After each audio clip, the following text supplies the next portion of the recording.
வணக்கம். உலகின் மிகவும் சிறந்த விமானம் என்று சொல்லிக் கொண்டுதான் அமெரிக்கா அதன் F-16 விமானத்தை அறிமுகம் செய்தது. அதன் பிறகு அமெரிக்கா F-22 என்ற விமானத்தை உருவாக்கியது.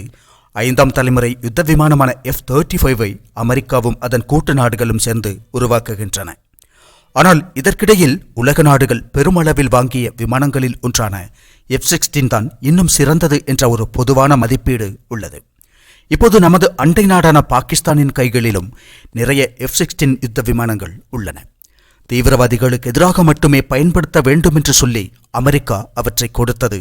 ஆனால் பாகிஸ்தான் அதை இந்தியாவுக்கு எதிராக பயன்படுத்தியது. பாலாகோட் பிரச்சனையுடன் தொடர்புடைய மோதலில் இந்தியாவுக்கு எதிராக பயன்படுத்தியது பாகிஸ்தான். ஒரு பழைய சோவியத் யூனியன் விமானத்தை பயன்படுத்தி இந்தியா F-16ஐ தகர்க்க முடிந்தது. ஆம், நாம் ஒரு F-16 யுத்த விமானத்தை தகர்த்துள்ளோம். நமது அபிநந்தன் வர்தமான் அந்த வீர செயலை செய்திருந்தார்.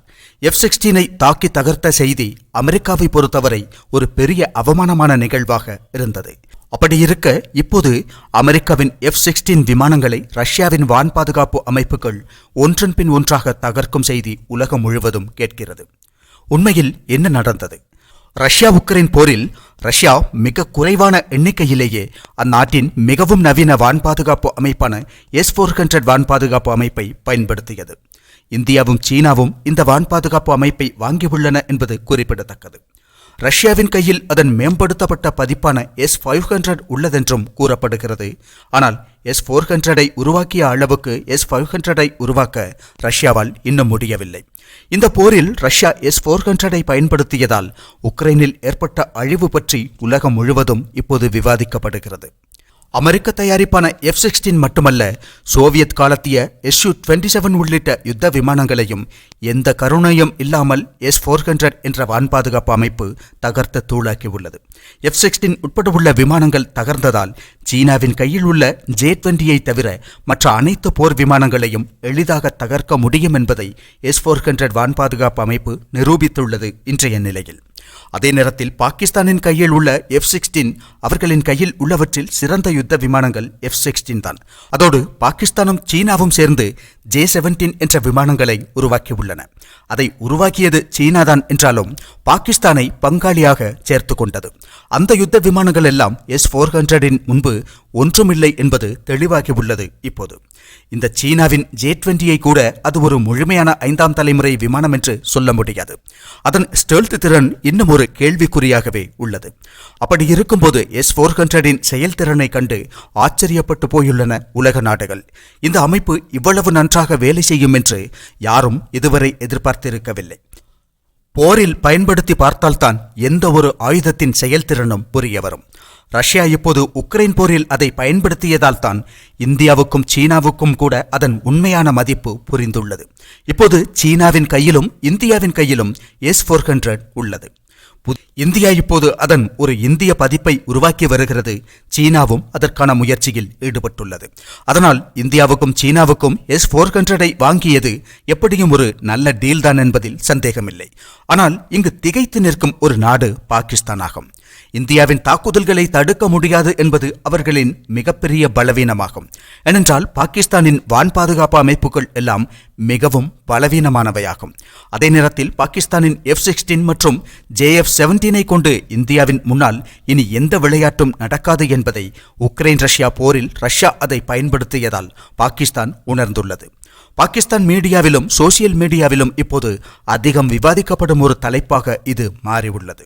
ஆனால் இந்திய பாதுகாப்பு படைகளுக்கு இது ஒரு பெரிய உற்சாகமான செய்தியாகவும் அமைந்துள்ளது. உக்ரைனின் நிலைமை மிக மோசம் என்பதோடு அமெரிக்காவும் மிகுந்த தலைவலியில் உள்ளது. ஏனென்றால் ஐரோப்பாவின் பல நாடுகளிடம் இந்த F-16 விமானம் உள்ளது. அவர்களெல்லாம் ரஷ்யா S-400ஐ பயன்படுத்தி அதை தகர்க்கும் செயலை பார்த்து அதிர்ச்சி அடைந்துள்ளார்கள். நேட்டோ நாடுகளால் பேசவே முடியவில்லை. உண்மையில் அவர்களுக்கு என்ன சொல்வதென்றே தெரியவில்லை. ஏனென்றால் ரஷ்யா இப்போது பல அமைப்புகளை எடுத்து முன்னால் வைத்து இந்த விமானங்களை தகர்க்க தொடங்கினால் சில மணி நேரங்களில் அவர்களின் போர் விமானங்கள் இல்லாமல் போய்விடும். அதை மீறுவதற்கு அவர்கள் எதிர்பார்க்கும் ஒரே விமானம் F-35 மட்டும்தான் இன்றைய நிலையில். F-35ம் இனி அதன் அருகில் வந்தால்தான் தெரியும் அது வேலை செய்யுமா இல்லையா என்பது. அதாவது S-400 மீறி அந்த விமானத்தினால் செயல்பட முடியுமா இல்லையா என்பது அது இனி பயன்பாட்டிற்கு வரும்போதுதான் தெரிய வரும். அதனால் தான் இதுபோன்ற சூழ்நிலைகளை தவிர்க்க அமெரிக்கா முயற்சி செய்கிறது. F-35க்காக பில்லியன் கணக்கில் டாலர்கள் செலவு செய்துள்ளார்கள் அவர்கள். அதனால் S-400 முன்பாக அந்த விமானம் ஒருபோதும் வரக்கூடாது என்றே அமெரிக்கா விரும்புகிறது. அதற்கான வாய்ப்பும் இல்லை. காரணம், உக்ரைனுக்கு அந்த விமானத்தை அமெரிக்கா ஒருபோதும் கொடுக்க போவதில்லை. ஆனால் F-16 பல ஐரோப்பிய நாடுகளின் உதவியுடன் உக்ரைனுக்கு கிடைத்துள்ளது. மற்றவைகளும் இனி ரஷ்யாவின் முன்பாக தகர்ந்து விழும் என்ற ஒரு அவமானம் அமெரிக்காவுக்கு உள்ளது. பொதுவாக அமெரிக்கா விமான உற்பத்தியில் ரஷ்யாவை விட முன்னிலையில் உள்ளதென்பதுதான் நிலைமையாகும். ஆனால் அவர்களின் அதாவது அவர்களின் மிக பிரபலமான ஒரு விமானத்தை தான் ரஷ்யா இப்போது வரிசையில் தகர்த்து கொண்டுள்ளது. எப்படியும் இந்த ஒரு நிகழ்வுடன் நமது அண்டை நாடுகளின் தூக்கம் கூட இல்லாமல் போய்விட்டது. ஏனென்றால் சீனா J-11 என்று சொல்லி நிறைய விமானங்களை உருவாக்கியுள்ளது. அவையெல்லாம் SU மற்றும் மிக் தொடரில் வரும் சோவியத் விமானங்களின் தொழில்நுட்பத்தை பயன்படுத்தி சீனா உருவாக்கியவைதான். பெயர் மட்டுமே மாறி உள்ளது. தோற்றத்திலும் சிறிய அளவு மாற்றம் உள்ளது. பார்க்க சிறிய வேறுபாடுகள் இருக்கும். ஆனால் அதன் செயல்திறன் சோவியத் விமானங்களுடன் தொடர்புடையதுதான். இங்கு S-400 F-16 மட்டும் தகர்க்கவில்லை. சோவியத் காலத்திய பல விமானங்கள் உக்ரைனிடம் உள்ளன. அவற்றில் ஒன்றாகும் Su-27 விமானம். அந்த Su-27 விமானத்தையும் தகர்த்து விட்டுள்ளது S-400. சீனாவின் கையில் உள்ள அனைத்து விமானங்களையும் தகர்க்க S-400 முடியும். ஒருவேளை J-20 கூட என்பது சீனாவிற்கு புரிந்துவிட்டது. இந்தியாவுடன் எதிர்காலத்தில் ஒரு போர் ஏற்பட்டால் தங்களுக்கு பிரச்சனையாகிவிடும் என்பதை சீனா இப்போது உணர்ந்துள்ளது. பாகிஸ்தானை பற்றி என்ன சொல்வது?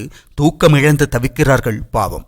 ஏற்கனவே அவர்கள் பலூச்சிஸ்தான், கைபர் பக்துங்வா என்ற 2 பெரிய குண்டுகளின் தாக்கத்தை சிறிது சிறிதாக அனுபவிக்க தொடங்கியுள்ளார்கள். இந்நிலையில் இந்த செய்தி இப்போது அவர்களை நிலைகுலைய செய்துள்ளது என்றுதான் சொல்ல வேண்டும்.